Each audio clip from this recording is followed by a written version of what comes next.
Yeah, welcome back. This is Joy News Prime. Right now, though, we are crossing live to the British High Commission here in Accra, where there is a ceremony to celebrate Her Majesty Queen Elizabeth's birthday.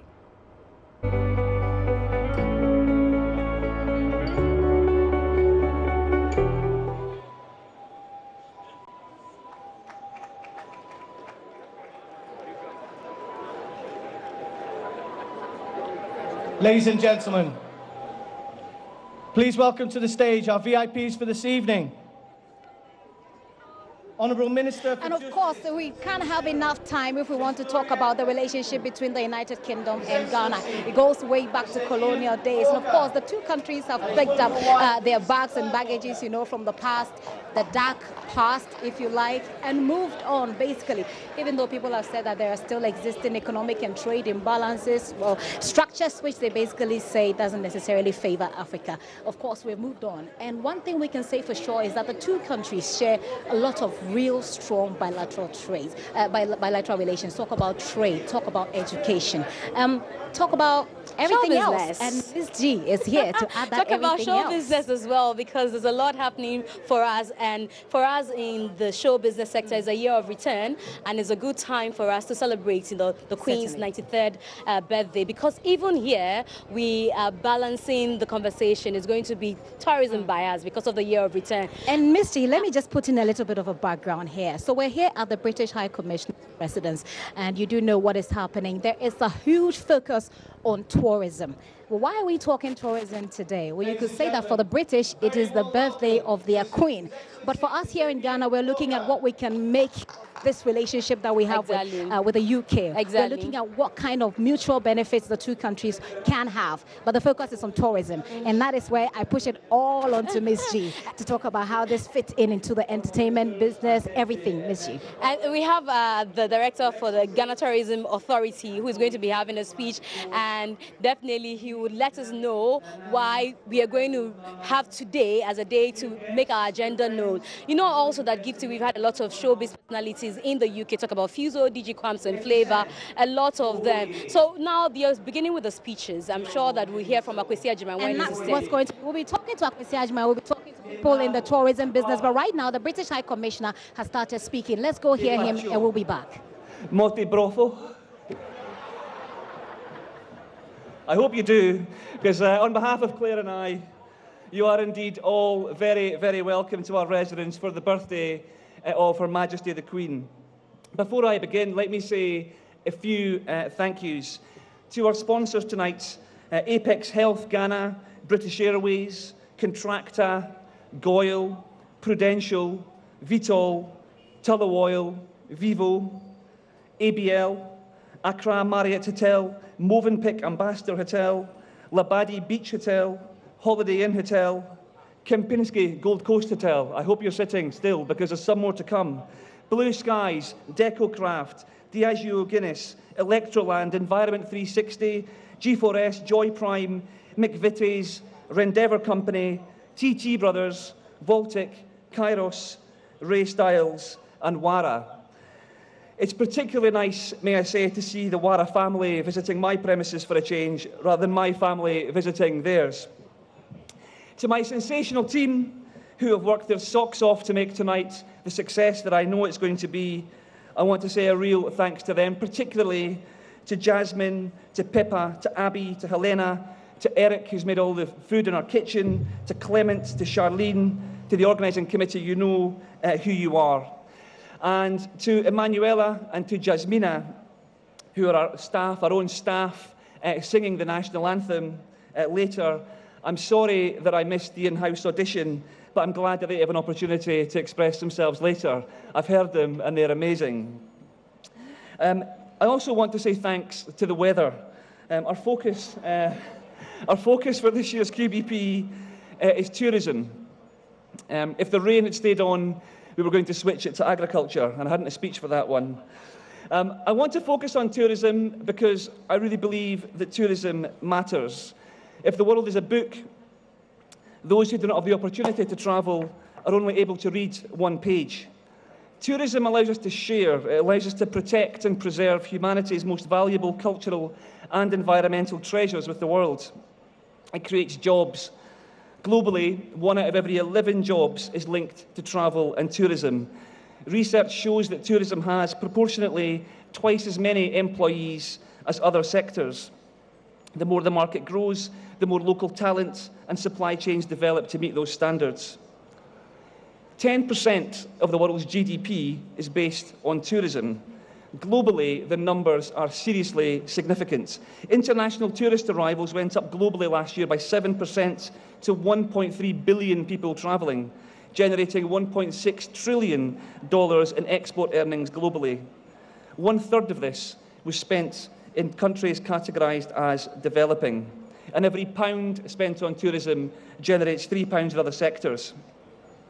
In the UK alone, the outbound tourist market is expected to be $70 billion by 2020. And in 2017, the average UK resident was abroad for 10 days. And I don't think that was just to escape the Brexit debate in our home country. And they're all spending about £600 when away.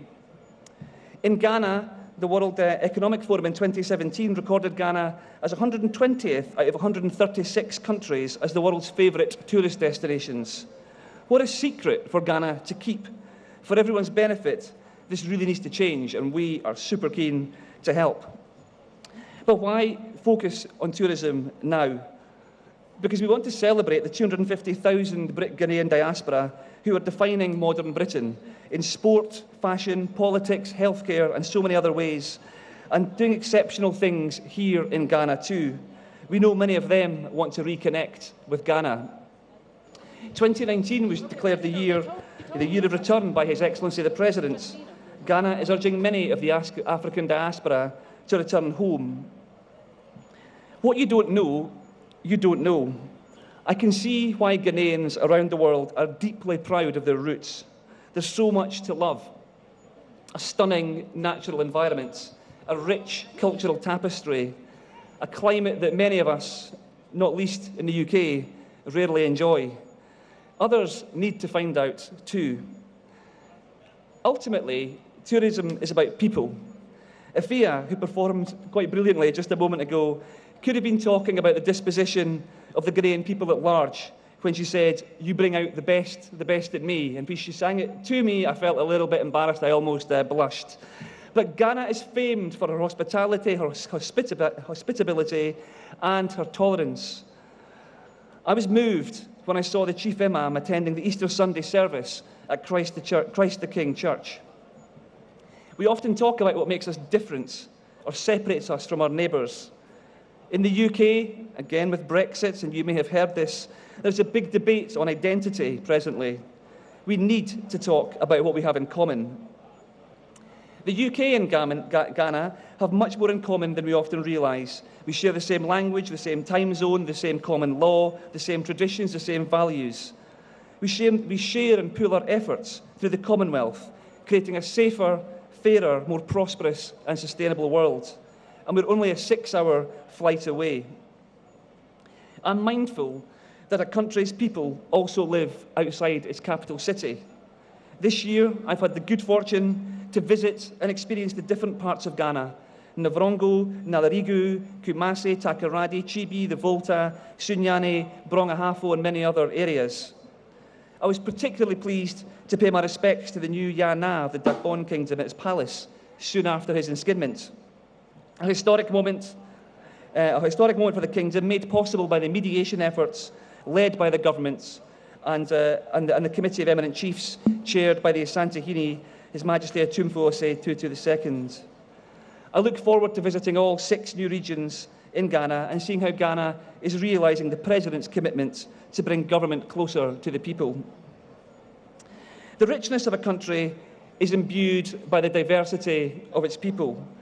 So, in August this year, with my colleague from the High Commission, Joel Downham, and hopefully others, if they choose to join us, I plan to meet communities across Ghana by travelling 1,000 kilometres across Ghana. I plan to see people not through the window of a 4x4 or out the window of an aeroplane, but by riding my bicycle. They say the best routes are the ones you haven't ridden, so I thought I would take that literally. As I ride this 1,000 kilometres, the Ghana Grand, across the country, I hope to share my experience of Ghana. I hope to meet people in their schools, their places of worship, their health centres, on their football pitches and in their playgrounds. If you want to know more, or if you want to share ideas about how and where we should go and what we should be doing, please do connect with me on Twitter. I already know that Ghana's jollof is the best in the world, and I need to find some other world-class local fare. We think this is going to be a challenging endeavour, so we'll take the chance to raise some money for Korlebu Teaching Hospital. I literally have every single one of your numbers, so you know I will be in touch. A personal highlight last year was welcoming back to Ghana His Royal Highness the Prince of Wales, and welcoming for the first time Her Royal Highness the Duchess of Cornwall. Memorably, this coincided with a 7-day visit by his younger brother, His Royal Highness the Earl of Wessex, as he chaired the Global Forum for the Duke of Edinburgh International Awards, known as the Head of State Awards. It was an honour to host them both. There were many highlights during the Prince of Wales' visits. In addition to his love of high-life music, one was certainly the frenetic, authentic experience of a durbar in the Royal Palace of Kumasi. Ghana's traditional cultures are important for the proper functioning of the state. They're fascinating to visitors too. I'm proud to call Ghana my home, and proud to live among and with Ghanaians who share the same values. I'm pleased that Ghana recently took the step to pass the Right of Information Bill, and I look forward to seeing the impact that will have on opening up Ghana and enhancing transparency. Our values are what bind us. And in an increasingly interconnected world, how we tackle shared threats and challenges in the future will be what defines us on matters of climate change, plastics, and cyber security. My focus as High Commissioner here is to prioritise and develop the UK-Ghana partnership to make it even better. We've created the UK-Ghana Business Council to be the primary vehicle for our governments to work together at the highest levels in pursuit of our shared priorities, and focusing our efforts around trade and investments, economic development, job creation and the business environment. As Ghana looks to develop its industries to create jobs and value in agro-processing, oil and gas, extractives, digital, tourism and pharma, the UK will use this mechanism to bring all of our capabilities to bear where we can, from development support to development finance, through to private sector direct investments. As a trusted friend of Ghana, we want to support her in whatever way we can to meet Ghana's goal of becoming the most friendly business-friendly environment in Africa. We are bringing a similar approach to bear in many other areas of our work.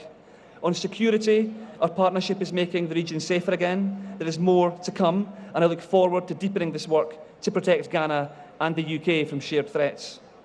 On development, we've been working side by side to realise our shared commitments to the Sustainable Development Goals and to ensure that no one is left behind as Ghana moves beyond aid.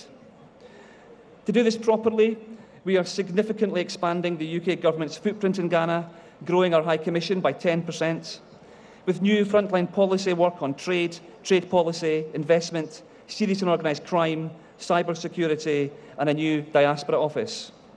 This is a clear sign of our commitment to our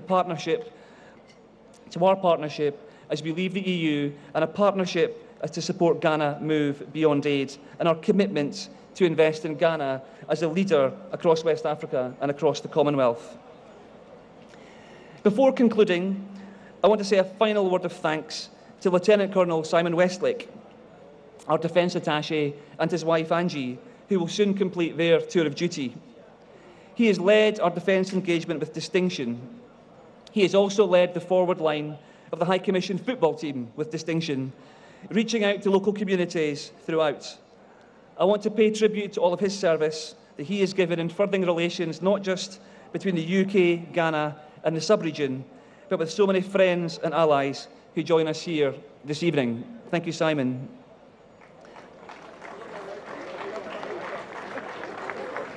I also want to say thank you to our artists performing here this evening. Ifia, I've mentioned already, the Jollof Balls, the Characters, Mix Quest and the Fusion Orchestra. And it's great that my old friend King Promise is back here. He's had a huge number of his own hits. He's also collaborated with so many other big Ghanaian names, Akodie, Manifest, Wizkid, I'm hoping that by being literally on this stage at the moment, I might get some kind of footnote in one of his future collaborations with King Promise featuring H.C. Walker. This year, we mark a number of notable milestones. 70 years of the Commonwealth, the Chief Imam being 100, the Asantehene celebrating 20 years on the Golden Stool, 100 years of British Airways, 70 years of UK export finance. So too, we celebrate the 93rd birthday of Her Majesty the Queen. So, if I may, let me raise a toast. Thank you. I'll take that one. Thank you very much.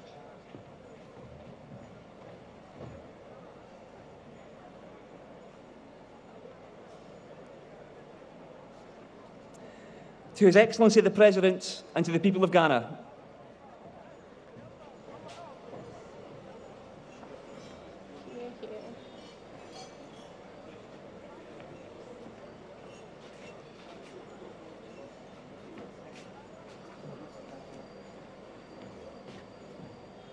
Okay, thank you, Ian. I'll now hand over to... So we're still here at the Justina and residence of Emanuela. the British High Commissioner, Ian Walker, who himself has just finished speaking, and you can see what they're doing on the stage now. There, I see the Attorney General there.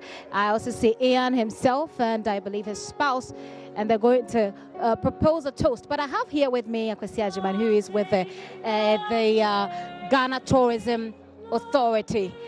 Well, I'll be talking to him momentarily about how Ghana can, what can Ghana actually benefit from this relationship in tourism. But what you're listening right now to is the anthem of United Kingdom. We can just listen briefly and come back and continue with the discussion. Mr. Akwasi Ajiman, you're welcome. We'll come to you momentarily.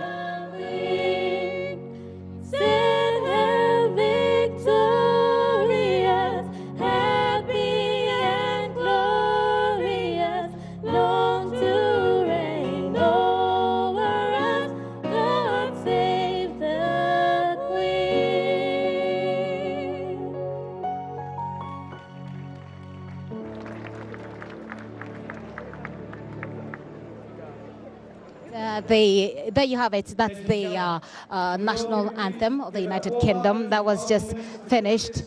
Right now, let me engage you briefly, sir. Thank you very much for your time. Thank you for having me. Generally, what is the tourism, if you want to assess the tourism situation in Ghana, what would you say? I think it's still work in progress. We're marching on doing a lot of things, both to promote domestic tourism and also internationally, getting Ghana's name out there to attract the needed inflows into the country. And so far, if you look at the response from across the globe, it's been encouraging. I'll need to cut through that because the devil is always in the detail, and I want to get the details and get the devil in there. But right now, the Attorney General is speaking on behalf of the government of Ghana. Let's listen to her. State, honorable members of Parliament, honorable Metropolitan, Municipal and District Chief Executives, members of the Diplomatic Corps, Nimekaname, Nananum, distinguished guests, ladies and gentlemen of the print and electronic media, ladies and gentlemen, it is a delight, honor and privilege to lead the delegation of the government of Ghana to participate in the celebration of the birthday of Her Majesty Queen Elizabeth II.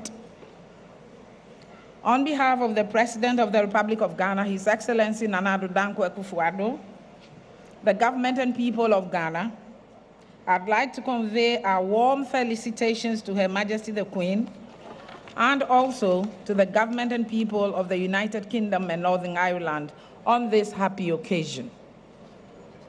Your Excellencies, distinguished guests, the past year has been a busy one for our two countries in terms of our bilateral relations.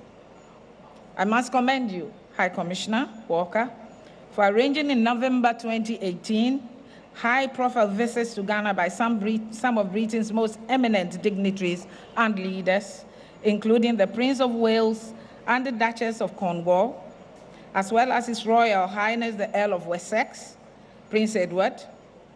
These visits by the royal family and British government leaders, and from our end, visits to the UK by His Excellency the President and the Vice President of Ghana is a clear demonstration of the flourishing, long-standing friendship between our two nations. Excellencies, ladies and gentlemen, Ghana continues to be a proud and committed member of the Commonwealth. In recognition of that, the Ministry of Foreign Affairs and Regional Integration held a flag-raising ceremony on its premises on 11th March 2019 to mark the 90th anniversary of the Commonwealth under the theme, quote, "A connected Commonwealth," end of quote. It is worthy of note that the Commonwealth continues to promote strong ties among its 53 member states across 5 continents at a time when the world is being challenged by growing isolationism and nativism. Presently, the Commonwealth constitutes a group of 2 billion people with a 60% youth population aged less than 30 years. It is imperative that we confront the problems associated with the youth bulge and its related youth unemployment. A well-connected Commonwealth is therefore a necessity. Consequently, the Commonwealth initiative to assist Ghana to develop a new evidence-based national youth policy is a very much welcome piece of news. The initiative will add to the many government efforts designed to generate sustainable jobs to empower our youth to reach their full potential and contribute meaningfully to national development. Excellencies, ladies and gentlemen, the government of President Nana Akufo-Addo has, since assumption of office in 2017, taken a number of measures and adopted policies and programs to prepare our youth for the future. Government has rolled out a free senior high school policy, extending the benefits of free public education beyond the elementary and junior high school level to students that enroll into senior high school. Government is also focused on quality education and lifelong learning opportunities to every Ghanaian. In September this year, a new standard-based curricula will be rolled out from kindergarten through to senior high school to facilitate the creation of a workforce that will meet our country's long-term economic needs.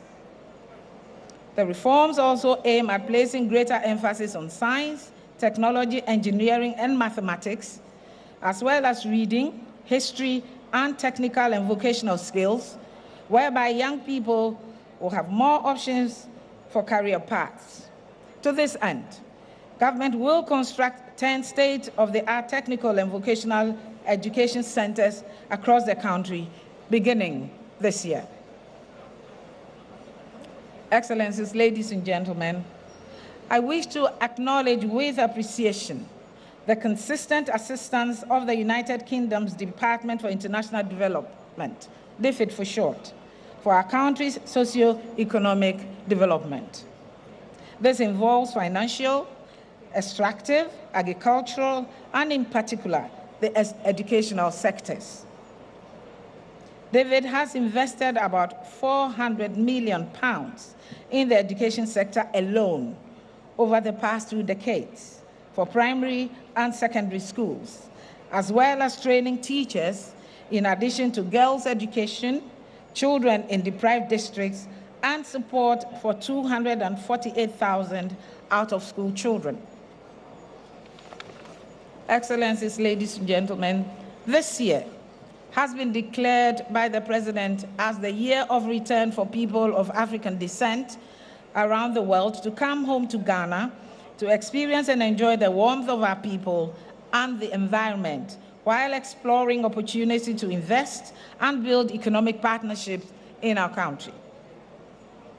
As His Excellency Ian Walker just said, Ghana is a great deal more than just Accra. Indeed, Accra is just a teaser, so to speak.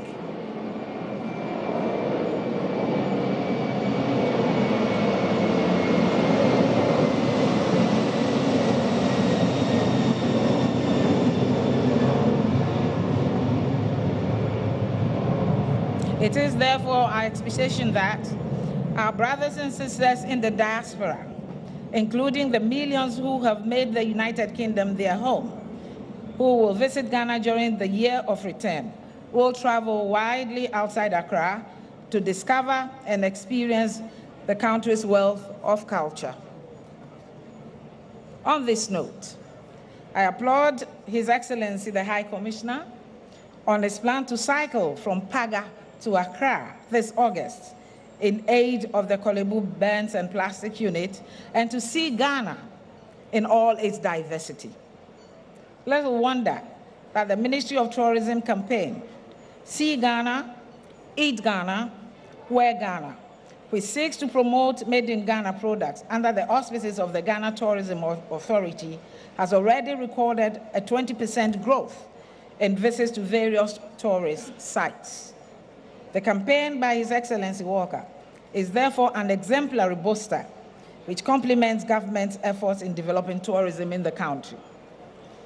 Your Excellency, we wish you an exciting tour as you savor the proverbial Ghanaian hospitality and hopefully some of our delicacies, such as tuo zafi and ayoyo soup, akple pli fetri dechi, fufuo ne nkwan, and the worldwide famous jollof rice. Excellencies, distinguished ladies and gentlemen, on this light note, I wish to invite you all to join me in a toast to the good health and well-being of Her Majesty Queen Elizabeth II, the Right Honorable Prime Minister Theresa May, as well as the government and the people of the United Kingdom of Great Britain and Northern Ireland. Long live Ghana, long live the United Kingdom and Northern Ireland, long live Ghana-UK relations. I thank you for your indulgence.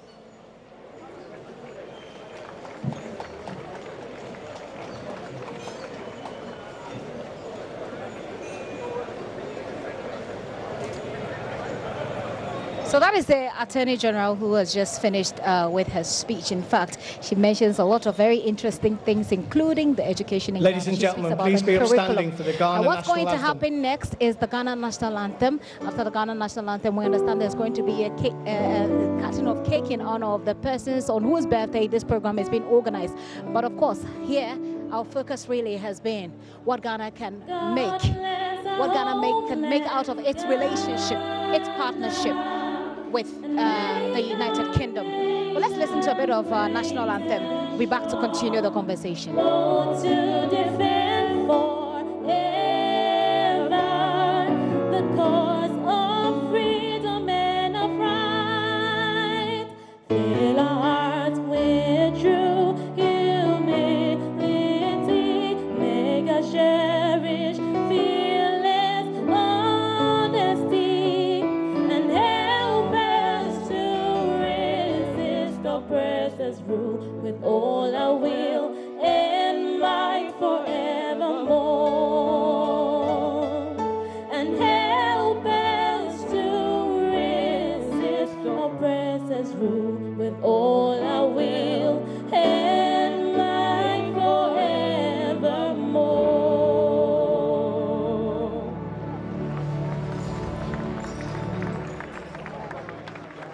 The national anthem, indeed, and sometimes it gives you goosebumps. But certainly, we're celebrating the relationship between the United Kingdom and Ghana. Like I indicated, here in Ghana, we're looking at what we can make of that relationship, especially in terms of tourism.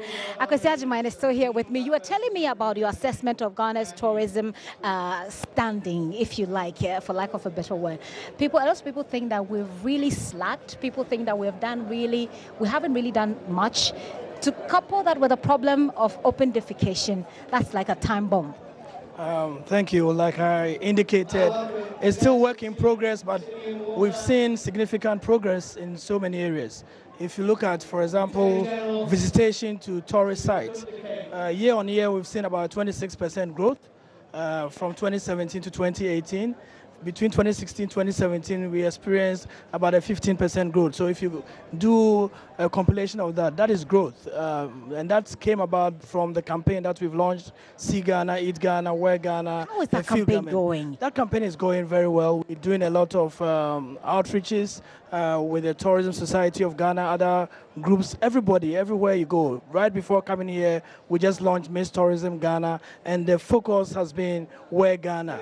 I believe that the campaign has generated the necessary... And talking of Wear Ghana, I mean, on the stage right now, they're cutting a cake there, and I'm not sure if it's a... Is it a Ghana-made cake? I believe it's a Ghana-made cake. You believe, but you don't know how it is. Okay, okay. So talking about wearing Ghana, eating Ghana, it's very easy to say. A lot of people have said the rhetoric can go on, but are we really doing it? I think the evidence on the ground, if you look at the number of people who are now wearing Ghana proudly at state functions, I mean, the President of the Republic, for example, about 80% of the time he's in Ghanaian clothes. And we've seen some marked improvement in that. Where Ghana campaigns being done by other institutions, corporate Ghana has been fully behind it. In Parliament, you see a lot of parliamentarians also wearing Ghana. So it's going well because we believe that the whole value chain of people wearing Ghana, the fashions, designers, the textile industry, dressmakers, everybody stands to benefit. And for us, that is a campaign that we will continue to be aggressive about. Now, so if you go to, for example, the issue of tourism enterprises, within the last 2 years, we've seen a significant growth. Last year, we registered 3,558 accommodation facilities. That is from about 2,800 in 2016. So you see more people investing in the industry, more enterprises coming up. And that shows progress, that shows growth.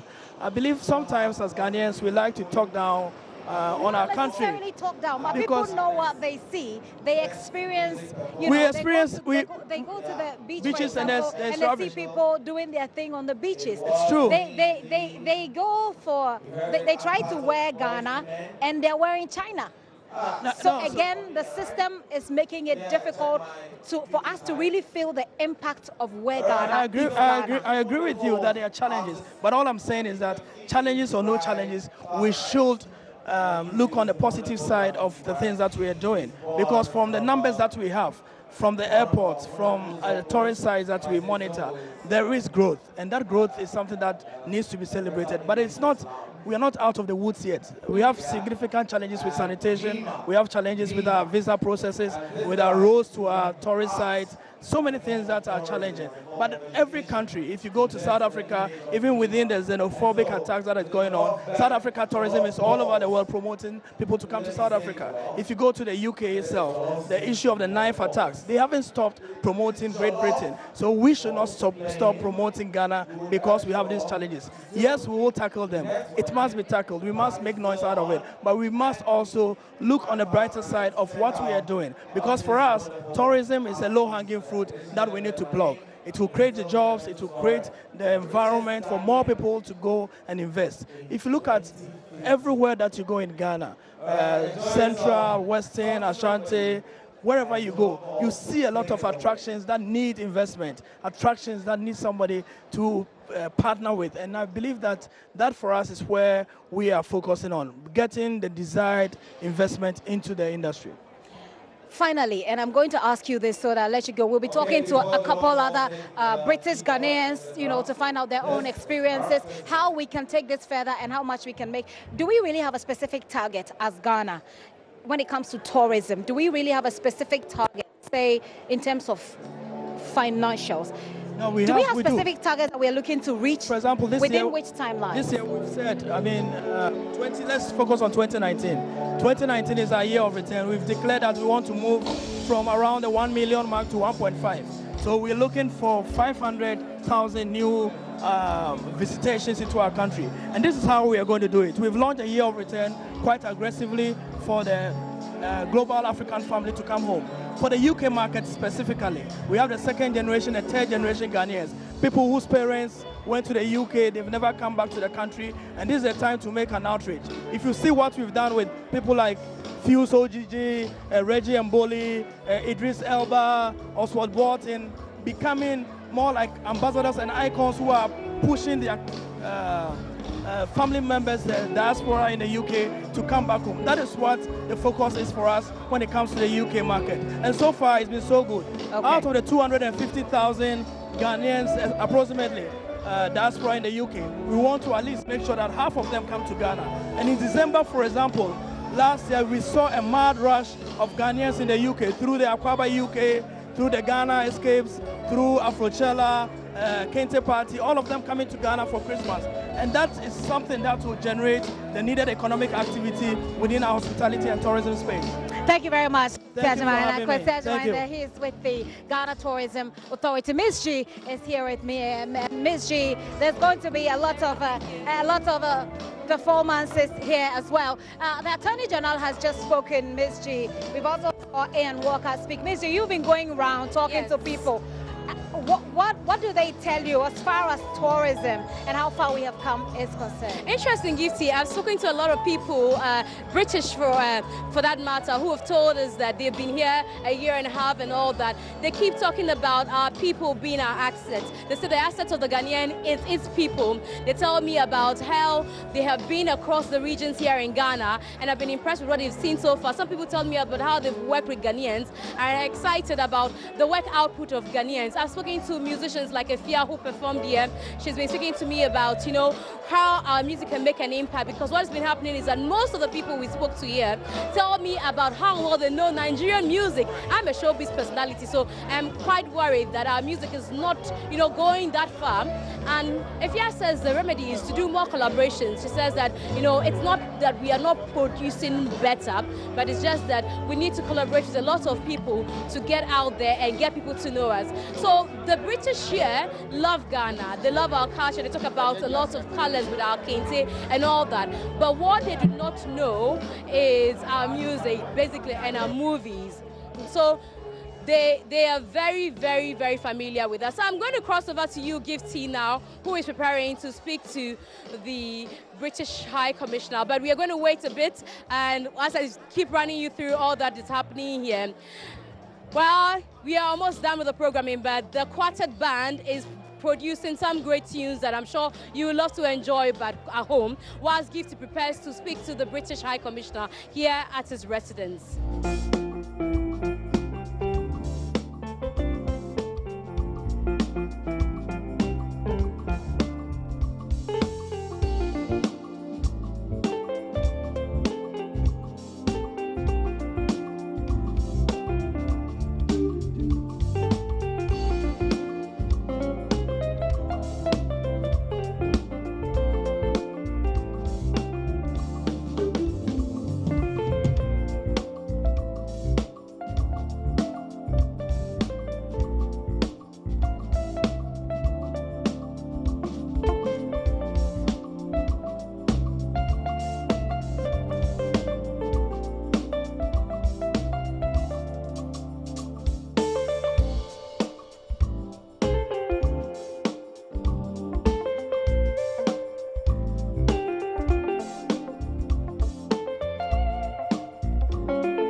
British High Commissioner's residence, and I have the landlord with me right now. That's how we say it here in Ghana. So you're the landlord. I hope you're not charging. Does that make me a chief?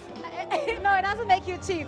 It makes you someone who takes rent from people and hopefully provide toilets for them, because we don't want to encourage open defecation, which is one of the which is one of the biggest problems when it comes to tourism. But once again, congratulations to you.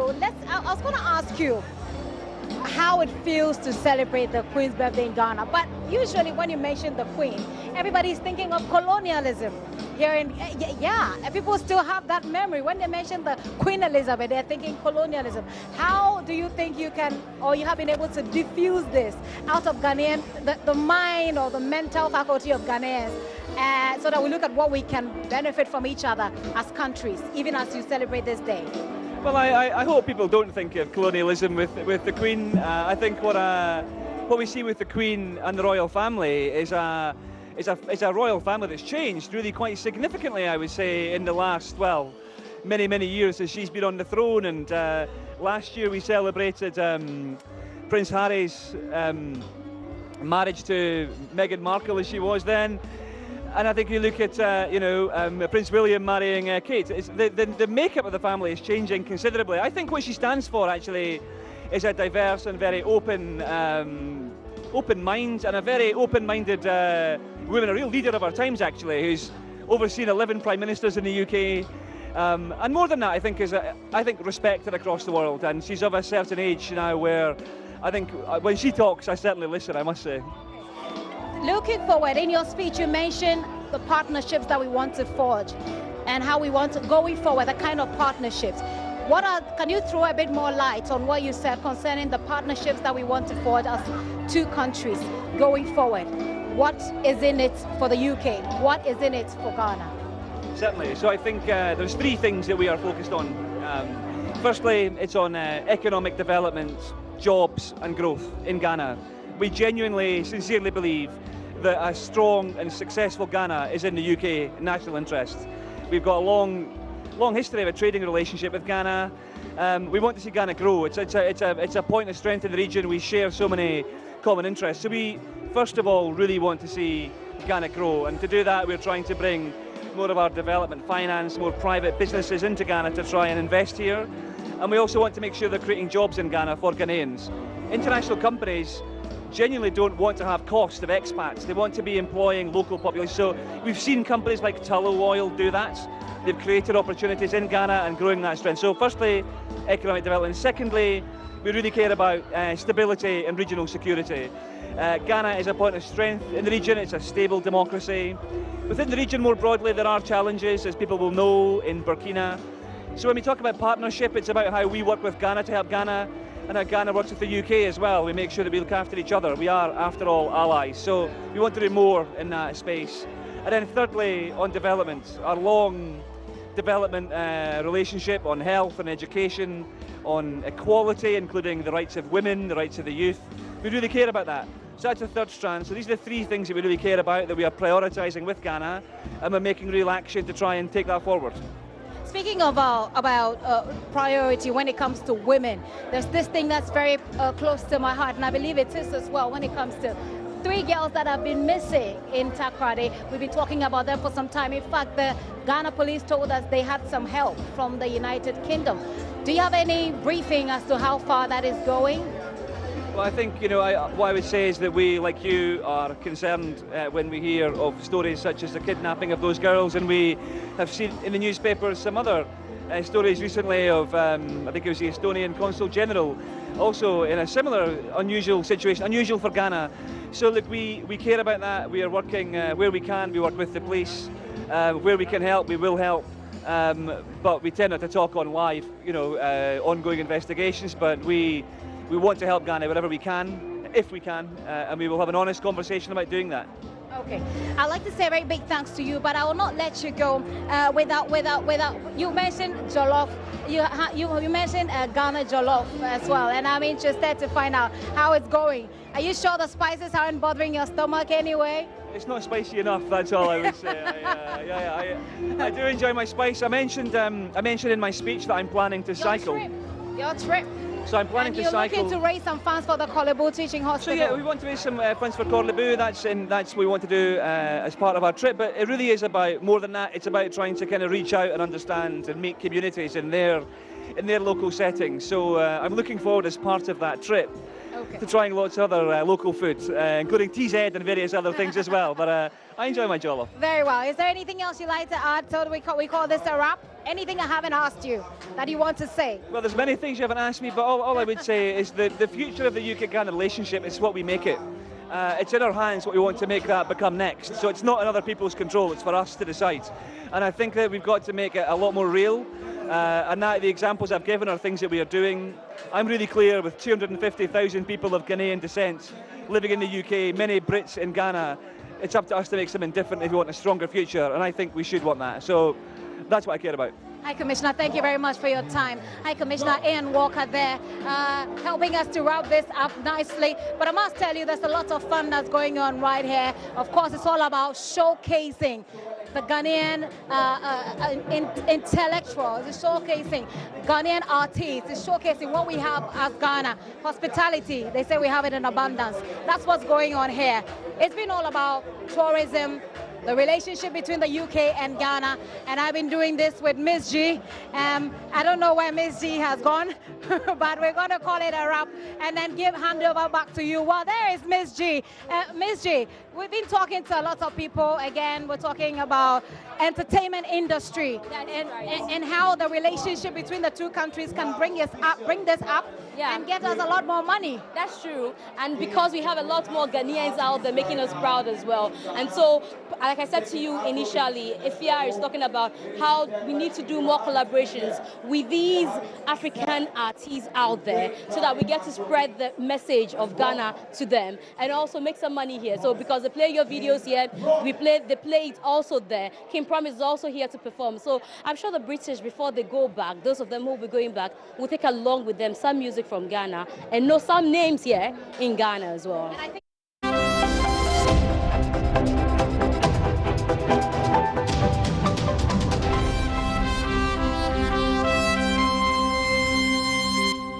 All right, so away from the British High Commission and the Queen's birthday celebration, my name is Sandra Isenamapene. Let's do some business now. I'm really sorry for bringing you business late as usual.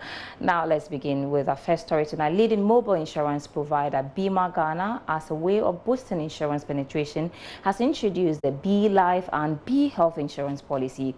The policy, which provides up to 10,000 cedis targeted at providing the insurance culture in the informal sector and among low-income earners. Although the insurance coverage rate has improved from 8% to 30% within the last 7 years, the essence for more education on the need for insurance is still paramount, as a majority of this percentage is from the upper class.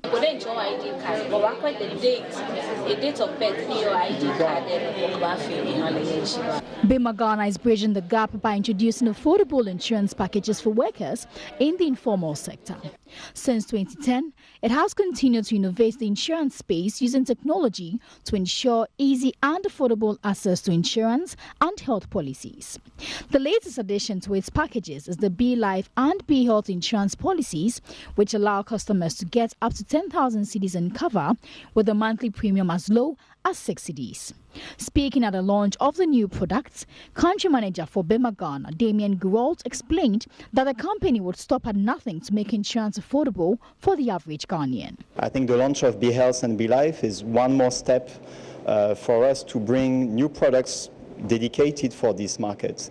But actually, you see that as Ghana is developing, the line between underserved customers and wealthy customers is also getting a bit blurred. So we just looked at what do Ghanaian customers want today. We've done extensive research, understanding what are their pain points when they go to the hospital, what do they want really an insurance company to do for them. And so that's really what we have done and how we've designed the new products.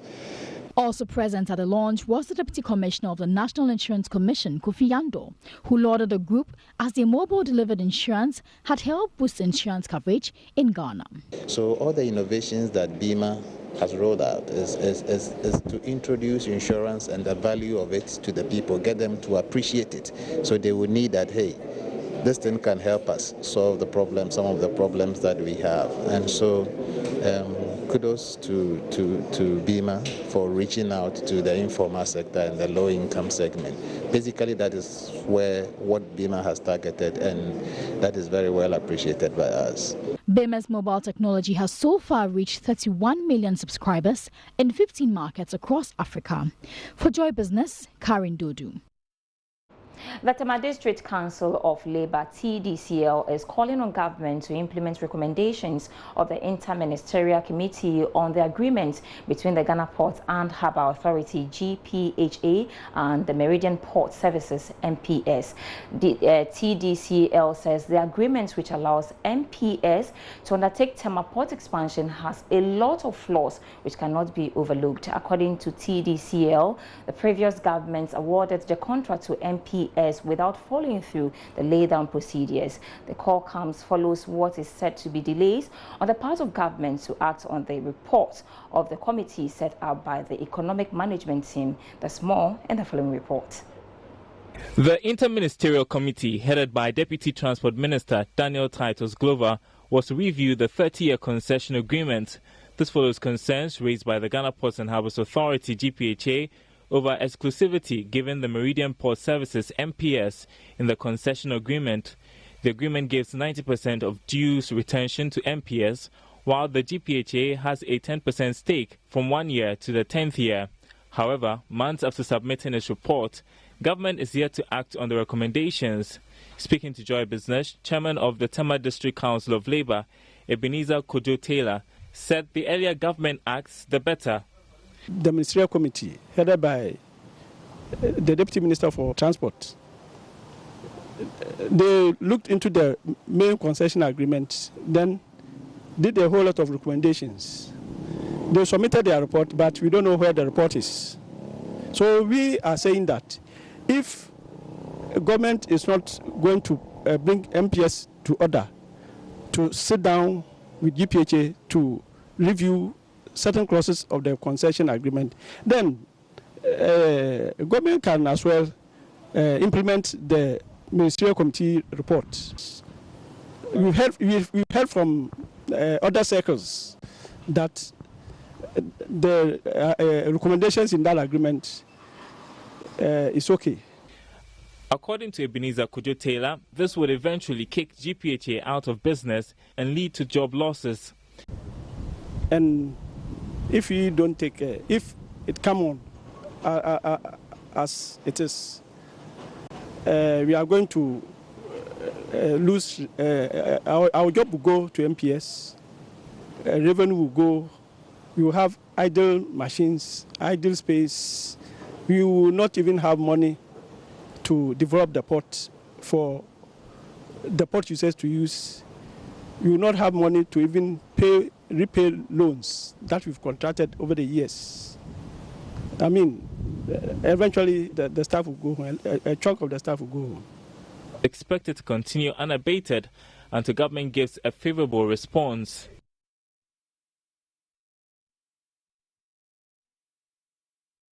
So one of the main reasons for this controversy is about job security, as most workers of the Port and Harbour Authority feared losing their jobs.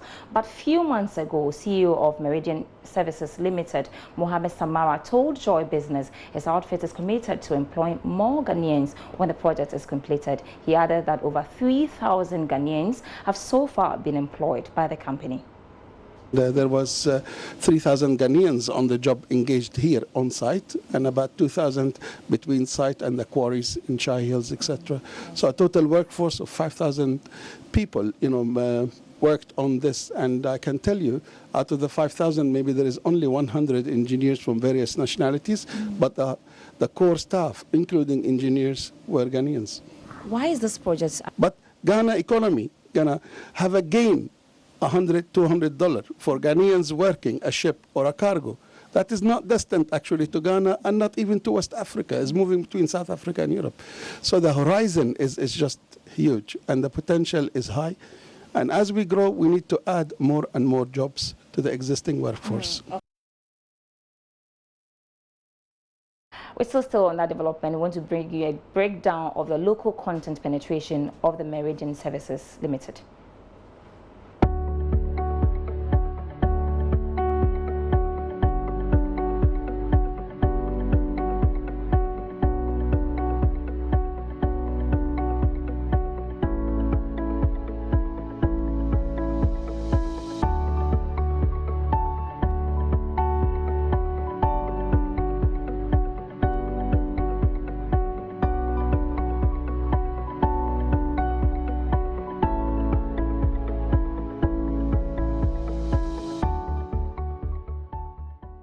All right, so the GPHA boss also confirmed earlier that there will be possible job losses following the project that is being undertaken by MPS. And Director General of the Ghana Port and Harbour Authority, Michael Lujige, confirmed that about 1,200 employees of Inland Container Depot will be laid off after the operationalization of the Meridian Port Services project. He explained that these workers will no longer be needed and that a notice had been served in that regard. Quite an interesting development coming there and conflicting statement, and we will be watching the space for an update. Let's move on to other stories now. And Standard Chartered Bank has renewed its commitment to China's One Belt, One Road initiative. The initiative, which is an ambitious program by the Chinese government, seeks to connect Asia and Africa and Europe via land and marine networks along 6 corridors. This aims at improving regional integration, increase trade and stimulate economic growth. Head of Global Banking at Standard Chartered Ghana, Jerry Ajiman-Boati, spoke to Joy Business. The relay is really we promoting the Belt and Road initiative. So we've got our own staff, SCB staff, that are running 44 markets. And as you may be aware, the Belt and Road relay demonstrates our strength across the market that the Belt and Road initiative cuts through. Standard Chartered is in 44 of the countries within the Belt and Road, and there are 65 countries within the Belt and Road. So we're covering about two-thirds of the whole initiative. And as a bank, we believe this really plays to our strength because none of our competitors are within this network that we do have our footprint in. So you find us in Asia, Middle East, and in Africa, and in Europe as well. And this is where really this initiative is really about. Just to keep it simple and short, it's really the Chinese government agenda of promoting trade and business across countries, and it's really about connectivity. So the Chinese government feels that the world's got to be better connected, and they want to do that through building of roads, bridges, ports, and basically infrastructure. And as a bank, this is what we believe that plays to our strength, because one of our core mandates is to facilitate commerce and trade and prosperity. And we find ourselves in a unique position, as I said, that we are in 44 out of the 65, and none of our competitors have this footprint that we have within the Belt and Road. The Transport Ministry is pushing for an increase in road tolls. I have the details coming up in our local summaries tonight. The Transport Ministry has turned to Cabinet in search of an increment in road tolls to boost revenue for the road fund. The Sector Minister Kwekwa Mwakwata said this was needed to improve the cash flow of the road fund and help pay contractors. The National Communication Authority (NCA) has advised manufacturers and importers of telecommunication gadgets in the country to bring their products for checks and certification before distributing to their consumers. It said it had tested and identified some telecommunication gadgets that emitted dangerous radiations that might be harmful to the human body. Managing Director of the Ghana Water Company Limited, Dr. Clifford Abdullah Brahma, has expressed worry about the poor electricity supply to the company. This, he said, might compel GWCL to cut off partnership with its power supply partners.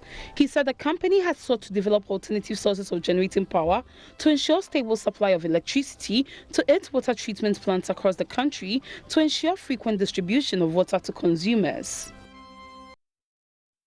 Commodity markets now, and crude oil was selling at $74.45 a barrel. Gold sold at $1,276.95 an ounce, while cocoa went for $2,246 a ton. Let's head to the commodity market.